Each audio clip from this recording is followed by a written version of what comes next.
இன்னைக்கு என்ன வீடியோல பார்க்க போறீங்கன்னா பூரி செய்யலான் இருக்கேன். ராகி பூரி தான் செய்யலான் இருக்கேன்.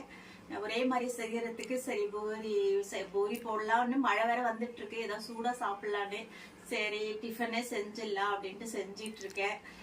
மசாலா உருளைக்கிழங்கு மசாலா ரெடி பண்ணியாச்சு. சரி பூரி போடலான்னு நினைக்கும் போதுதான் சரி வித்தியாசமா பண்ணலாமேன்ட்டு இப்ப ராகி பூரி செய்யலான் இருக்கேன். வாங்க எப்படி செய்யறதுன்னு பாக்கலாம்.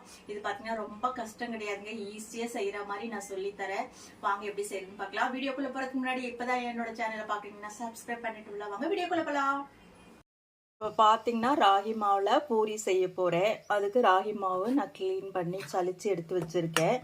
இப்போ அது கூட கொஞ்சம் சால்ட் உப்பு போட்டுக்கலாம், தேவையான அளவு போட்டுக்கலாம். அப்புறம் பார்த்தீங்கன்னா ஒரு ஸ்பூன் ரவை சேர்த்திக்கலாம். ஒரு ஸ்பூன் ரவை எடுத்து போட்டிருக்கேன் இதில். இப்போது இதை நல்லா கலக்கிக்கலாம், நல்லா மிக்ஸ் பண்ணிக்கலாம். சால்ட் உப்பு ஒரு ஸ்பூன் ரவை போட்டால் போதும். என்ன போடலாம் இல்லைன்னா கூட பரவாயில்ல, அப்படி கூட செஞ்சுக்கலாம். ரவை போட்டால் அவனை கொஞ்சம் மொறுன்னு கிடைக்கும் அப்படின்ட்டு போட்டிருக்கேன். இப்போ தண்ணி கொதிக்க வச்சு நல்லா கொதிக்கிற தண்ணி இதில் விட்டுக்கலாம். பாருங்க நல்லா தண்ணி கொதிச்சுட்டு இருக்குது. இப்போ நம்ம எடுத்து கொஞ்சம் கொஞ்சமாக விட்டு கெட்டியாக பூரி பதத்துக்கு பிசைஞ்சுக்கலாம். பாருங்க நான் ஒரே கையில் பண்ணுறதால இது பண்ணி பிசைஞ்சிட்ருக்கேன். நம்ம கொஞ்சம் கொஞ்சமாக தண்ணி விட்டு பூரி பதத்துக்கு பிசைஞ்சிக்கலாம். பார்த்திங்கன்னா வெந்நீர் சூடாக இருக்கும், அதனால் நம்ம கையால் பிசைய முடியாது, களி கிளற மாதிரி தான் இது. அதனால் நான் கீழே வச்சு செஞ்சிட்ருக்கேன். நீங்கள் இப்போ கரண்டிலே கொஞ்சம் அப்படியே அமுத்தி கிளறி பிசைஞ்சுக்குங்க, சரிங்களா?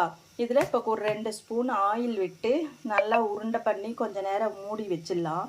இப்போ கொஞ்சம் ஆறிடுச்சு, அதனால் கை வச்சு நம்ம பிசைஞ்சிக்கலாம். கொஞ்சம் எண்ணெய் விட்டுருக்கேன், ஒரு ஸ்பூனு. நீங்களே எண்ணெய் விட்டுக்குங்க. விட்டுட்டு ஒரு 10 நிமிஷம் மூடி வச்சுக்கலாம். எண்ணெய் காஞ்சிட்ருக்கு. இப்போ நாம் பூரியை போட்டு எடுத்துக்கலாம். ஃபஸ்ட்டு நாம் கொஞ்சம் எண்ணெய் தடவிட்டு தட்டி எடுத்துக்கலாம். மாவில் தேய்க்க முடியாது, நம்ம தட்டை வடை மாதிரி தான் தட்டி எடுக்கணும். பார்த்திங்கன்னா மாவு ரெடி ஆகிடுச்சு. நம்ம பூரிக்கு எவ்வளோ வேணுமோ அந்த அளவுக்கு நம்ம சைஸாக உருட்டிக்கலாம். இது வேகாத மாவு இல்லைங்களா, அதனால் நம்ம ஈஸியாக செய்கிற மாதிரி சொல்கிறேன்னு இல்லையா.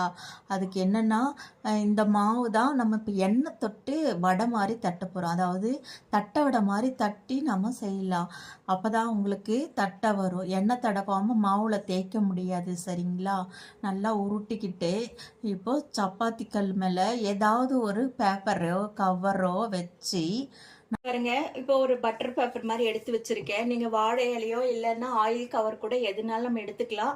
அதில் எண்ணெய் தடவிக்கலாம். இப்போ நம்ம பிசைஞ்சு வச்ச மாவை ஒரு உருண்டையை உருட்டி, நீங்கள் தேய்க்க வராது இது, ஏன்னா வேகலை, நம்ம சுடுதண்ணி போட்டு தான் பிசைஞ்சு வச்சுருக்கோம். களி மாதிரி இருந்தால் தான் உங்களுக்கு பிடிக்காம வரும்.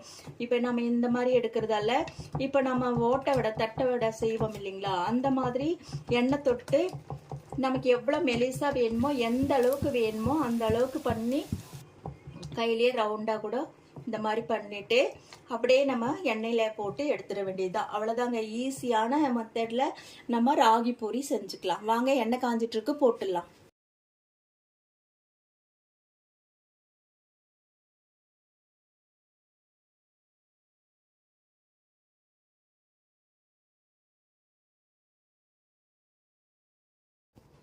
ஒரு சிலர் பார்த்திங்கன்னா மாவு வேக வச்சு தான் செய்வாங்க. நான் இந்த மாதிரி ஈஸியாக செஞ்சுருவேன், சரிங்களா? அப்போ தான் டக்குன்னு செய்ய முடியும். வேகணுன்னா அவசியம் இல்லை, பூரி நல்லாவே சூப்பராகவே வரும், சரிங்களா? களி மாதிரி செய்யணும்னு அவசியமே இல்லை. நல்லாவே பாருங்கள், பூரி புசுன்னு இருக்குது. சூப்பராக கோதுமை மாவில் செஞ்ச மாதிரியே வந்திருக்கு. பார்த்திங்கன்னா இதே மாதிரி எல்லா பூரியும் போட்டு எடுத்துக்கலாம். அவ்வளோதாங்க, பூரி ரெடி ஆயிடுச்சு.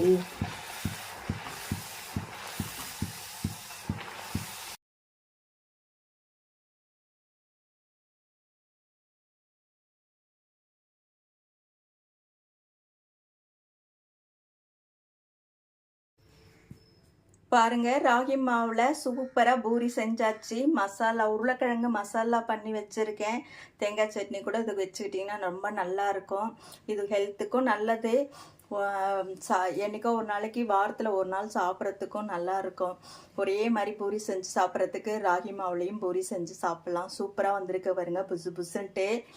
இதை நீங்கள் வேக வச்சு களி மாதிரி செய்யணும்னு அவசியமே இல்லை, சுடுதண்ணி வச்சு செஞ்சாவே செஞ்சிடலாம். இந்த வீடியோ உங்களுக்கு பிடிச்சிருக்கும்னு நினைக்கிறேன். இப்போ பார்த்துருப்பீங்க பூரி எப்படி